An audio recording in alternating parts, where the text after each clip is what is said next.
কোন কোন খাবার দিয়ে সাহরি ও ইফতার করা সর্বোত্তম হবে? ইফতার এবং সাহরির জন্য সবচেয়ে উত্তম খাবার হলো খেজুর। নবী করিম সাল্লাল্লাহু আলাইহি সাল্লাম সাহরি সম্পর্কে বলেছেন, নেআমা সাহুরুল মুমিনি আত-তামর, ইমানদারের কতই না উত্তম সাহরি হলো খেজুর। তিনি ইফতার করতেন সাধারণত খেজুর দিয়ে, এবং যে খেজুর দিয়ে তিনি ইফতার করতেন সেটা ছিল আধা পাকা আধা কাঁচা। খেজুর সাধারণত গোড়ার অংশ থেকে পাকা শুরু হয়, এরপর আস্তে আস্তে মুখের অংশের দিকে যায়। গোড়ার অংশ থেকে অর্ধেক পেকেছে, নরম হয়েছে, আর বাকি অর্ধেক কচকচে কাঁচা। এই খেজুরকে বলা হয় রোতাব। নবী সাল্লাল্লাহু আলাইহি সাল্লাম এটা দিয়ে সাধারণত ইফতার করতেন। গরমের সময়, রমজান হলে এটা পাওয়া যায়। এটা যদি না থাকতো তাহলে সরাসরি সাধারণ যে খেজুর সেটা দিয়ে তিনি ইফতার করতেন, পুরো পাকা খেজুর দিয়ে ইফতার করতেন। অতএব ইফতারের জন্য খেজুর হলো সবচেয়ে উত্তম আইটেম, কিন্তু এটা জরুরি কোনো জিনিস না, আবশ্যক কোনো বিষয় না যে ইফতারের জন্য খেজুর হতেই হবে, খেজুর ছাড়া ইফতার হবে না, এমন কোনো কথা নেই। কেউ যদি বড়ই দিয়ে ইফতার করে রোজা হয়ে যাবে। কত মানুষ দামি দামি খেজুর দিয়ে ইফতার করে, কিন্তু তার রোজা আল্লাহর কাছে কবুল হয় না। আবার অনেকে হয়তো সামান্য এক ঢোক পানি দিয়ে ইফতার করেন, অথবা অন্য কোনো খাবার দিয়ে ইফতার করেন, খেজুর কেনার সামর্থ্য নাই, কিন্তু তার রোজা আল্লাহর কাছে কবুল হয়ে গেছে। এই জন্য রোজার সাথে এই ইফতারের আইটেমের সম্পর্ক তেমন গভীর কোনো সম্পর্ক নাই। তবে হ্যাঁ, সামর্থ্য যখন থাকবে অনেক কিছুর, তখন খেজুরকে আমরা অগ্রাধিকার দেব সুন্নাহ হিসাবে নবী সাল্লাল্লাহু আলাইহি ওয়াসাল্লাম। আল্লাহ আমাদেরকে তৌফিক দান করুন।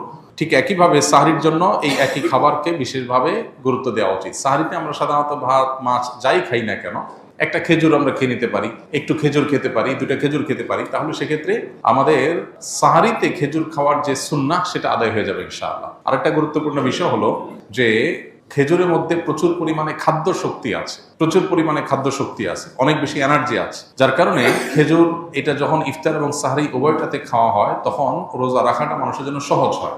আর সবচেয়ে বড় কথা হলো নবী করিম সাল্লাল্লাহু আলাইহি ওয়াসাল্লাম সুন্নাহ, অতএব সেই চেষ্টাটা আমরা করব। কিন্তু কারোর যদি খেজুর কেনার সামর্থ্য না থাকে, কেউ যদি খেজুর ছাড়াও ইফতার করেন, যেটা বলছিলাম, তার রোজার সওয়াবে কোনো ঘাটতি হবে না, বরং রোজা নির্ভর করে তার তাকওয়ার উপরে, তার রোজার যে দাবি আছে, রোজার যে অন্তর্নিহিত দিকগুলো আছে সেগুলো বাস্তবায়ন করার পর। আল্লাহ আমাদেরকে তৌফিক দান করুন।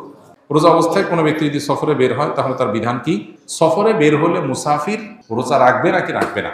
সফরের দূরত্ব যদি হয়, মুসাফির যদি হয়, এই ব্যক্তি রোজা রাখা বা না রাখার ক্ষেত্রে স্বাধীন। শরীয়ত তাকে রোজা রাখতে বাধ্য করে না। তবে যেই রোজা সফরের কারণে রাখা হবে না, সে রোজা রমজান করে রেখে দিতে হবে, এবং এর কারণে তার কোনো গুনাহ হবে না। আল্লাহ বলেছেন, ফামান কানা মিনকুম মারিদান আও আলা সাফারিন ফাইদ্দাতুম মিন আইয়ামিন উখরা।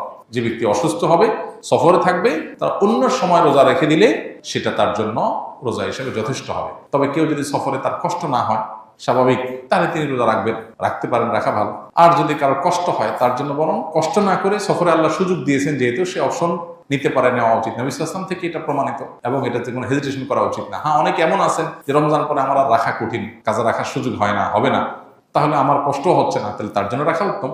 কিন্তু সফর অবস্থায় শরীর আমাদেরকে রোজা রাখতে বাধ্য করে না। আমরা চাইলে রাখতে পারি, চাইলে ভাঙতে পারি, কিন্তু যেটা ভাঙবে সেটার বিনিময়ে যতগুলো ভাঙবে ততগুলো আবার রমজানের পরে রেখে দিতে হবে। কিস্তিতে মোবাইল বিক্রি করা জায়েজ আছে কিনা, বা বিক্রি করলে গুনাহ হবে কিনা, বিস্তারিত বুঝিয়ে বলবেন। কিস্তিতে মোবাইল বিক্রি করা বা অন্য যে কোনো জিনিস বিক্রি করা জায়েজ আছে। কিস্তিতে কেনা বেচা মৌলিকভাবে জায়েজ। সাহাবীদের মধ্যেও কিস্তিতে কেনা বেচার এই কালচার ছিল।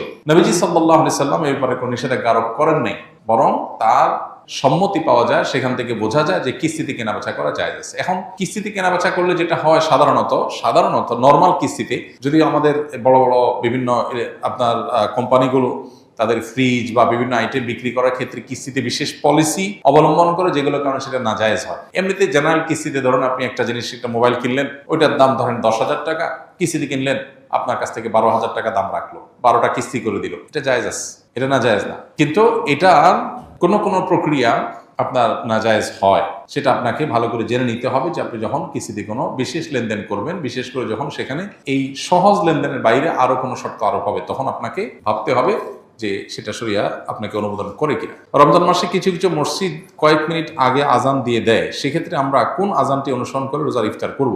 সূর্য ডুবেছে এটা নিশ্চিত হয়ে গেলে আমরা ইফতার করতে পারবো। ইফতারের সাথে আসলে তো আজানের সম্পর্ক নাই, যদিও আমরা সূর্য ডুবার পরপরই আজান দিয়ে থাকি মসজিদগুলোতে। অতএব সূর্য ডুবার আজান দুইটাকে আমরা একই অর্থে ধরে নিয়েছি, যদিও ইফতারের টাইমিং এর সাথে আজানের সম্পর্ক নেই। সম্পর্ক কিসের? সূর্য ডুবার। অতএব সূর্য ডুবেছে এটা নিশ্চিত হয়ে গেছেন, আপনি ইফতার করতে পারবেন। এত মিনিটে সূর্য ডুবে গেছে, এত মিনিট পার হয়ে গেছে, মানে নিশ্চিত আপনি ইফতার করতে পারবেন। আজান 2 মিনিট পরে দিলেও কিছু আসে যায় না। এখন কোনো মসজিদে যদি মুয়াজ্জিন টাইমের 2 মিনিট আগে আজান দিয়ে দেয় তাহলে ইফতার করা যাবে না, আপনাকে দেখতে হবে টাইম, হতে পারে মুয়াজ্জিন ভুল করেছে। অতএব নির্দিষ্ট টাইম যত মিনিটে সূর্য ডুবে তখন আমাদেরকে ইফতার করতে হবে। সাধারণত সূর্য ডোবার যে টাইম তার আগে আজান কেউ দেয় না, যদি দেয় সেটা ভুলে দিয়েছে, অ্যাক্সিডেন্টলি হতে পারে।